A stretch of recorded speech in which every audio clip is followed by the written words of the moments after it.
কিয়ামতের দিন আমরা বলবো, আল্লাহ আমার আমল দিয়ে জান্নাত চাই না, আমি তোমার দয়া দিয়ে জান্নাত চাই।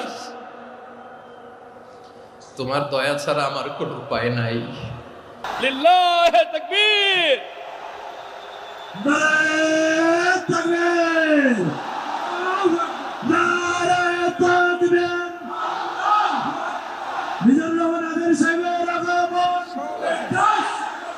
পটুয়াখালীর পক্ষ থেকে। প্রিয় পটুয়াখালীবাসী, আপনারা কেমন আছেন সবাই? আমি তো দেখলাম যে গতকালই এসে আপনারা বসেছিলেন, কষ্ট হয় নাই?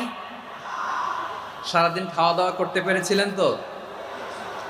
নামাজগুলো সময় মতো পড়তে পেরেছেন? মাশাআল্লাহ মাশাআল্লাহ, আল্লাহ তাআলা কবুল করুক, আমরা পড়ি আমিন। আপনারা শুনেছেন যে